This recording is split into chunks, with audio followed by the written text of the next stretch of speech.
Welcome back to the Daily Crisis. Today we're talking about what I think is the most underrated box in all of Marvel Crisis Protocol, and that box is none other than the Inhuman Royal Court, CP-166.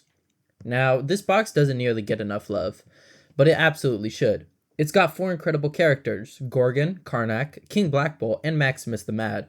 On top of that, it comes with 6 team tactics cards, including some of the strongest you'll find anywhere. Combine that with where the Inhumans are in the current meta, and as of September 2025, they're sitting at the very top with a 57% win rate according to Longshanks. This box is a huge part of why the affiliation is thriving right now. So in this video, I'm going to break down why I think this box is the sleeper hit of Marvel Crisis Protocol, and why you should seriously consider adding it to your collection. If you like what you hear and want to add it to your collection, I'll leave a link in the description where you can check it out.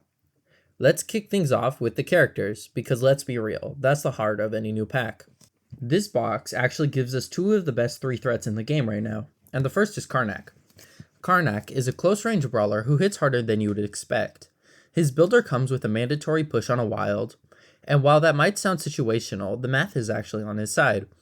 On a standard 5 dice attack, you got a 53.5% chance to roll a wild.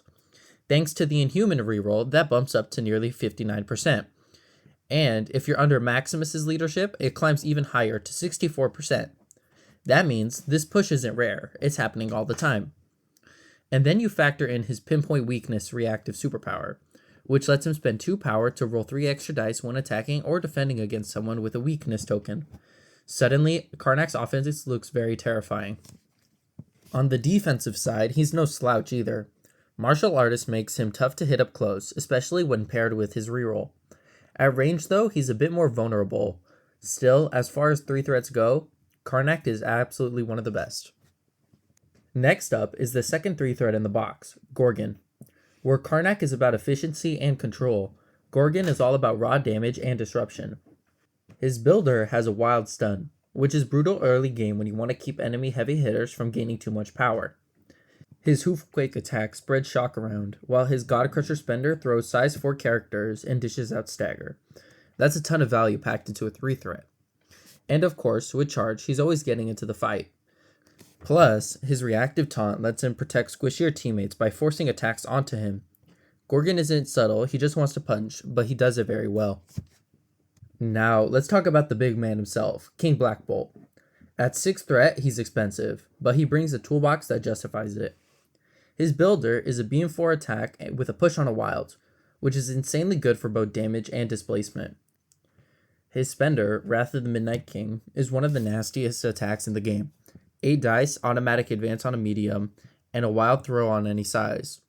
And when you start layering in his hit and run into a Wrath of the Midnight King combo, you can pull off 2 medium moves and a spender in a single activation.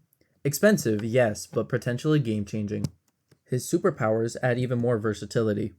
Increase the volume turns his beam into a 7 dice monster. Telepathic command lets him reposition allies, huge for scenario play.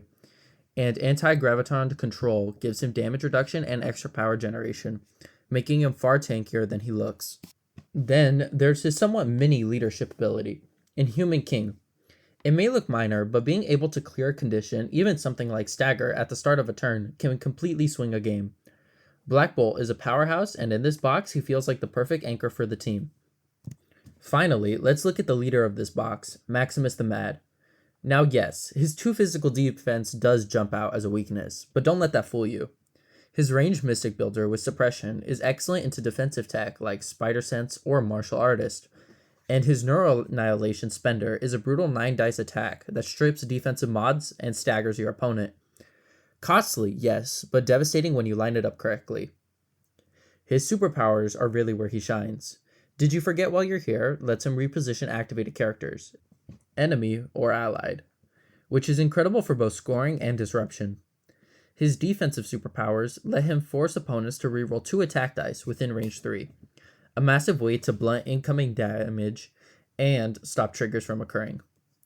Now, about his leadership, call me Maximus the Magnificent. At first glance, it looks risky, a mandatory reroll that could backfire into a skull, giving your opponent a small place. The odds of that happening are only 12.5%. and Inhumans have ways to mitigate it. Between Maximus's repositioning and Blackbolt's telepathic support, you can often turn that drawback into just another tactical challenge. At the end of the day, it's still a free reroll, and rerolls win games. Now, let's move on to Team Tactic cards, and let's start with one of the strongest cards in this box, Homo Supremus. In the power phase, an Inhuman can spend 4 power, and for the rest of the round, any allied Inhuman making an attack within range 3 of the another Inhuman gains an extra reroll when using their superpower to reroll dice. This is extremely strong, especially on beam attacks or when you're fishing for key triggers. The added consistency it brings makes it one of the cards you'll be very happy to include in most rosters. Next up is Inhuman Queen, which does require you to have Medusa, but it gives you access to an alternate leadership.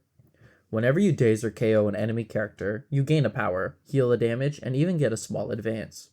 That's a ton of value though. It does cost you a Team Tactic card slot, so you'll need to weigh the flexibility carefully.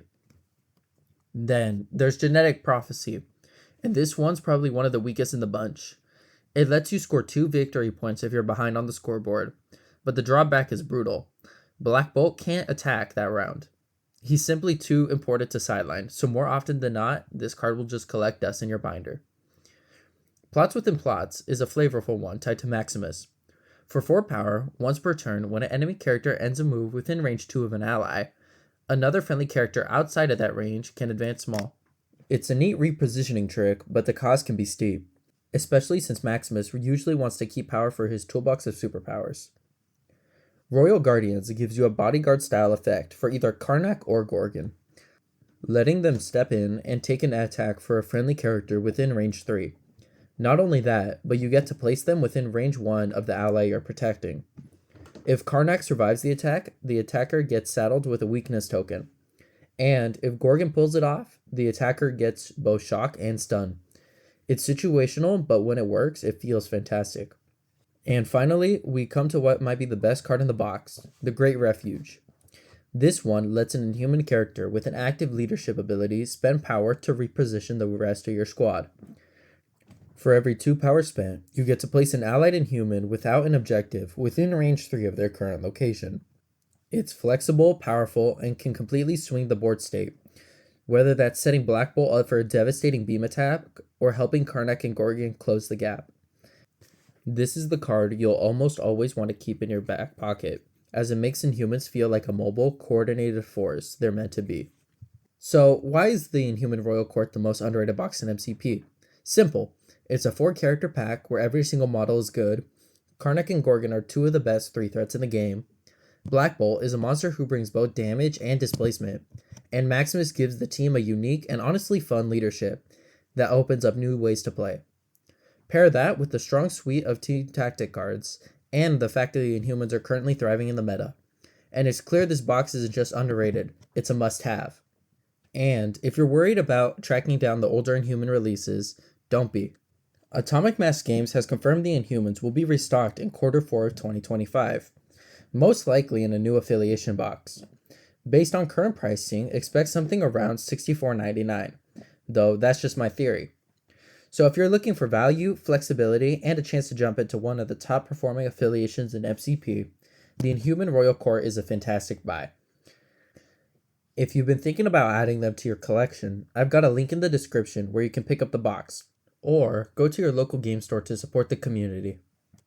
And that's it for this one. If you enjoyed the breakdown, don't forget to hit the like and subscribe button. It really helps me out. Thanks for watching, and I'll see you guys in the next one.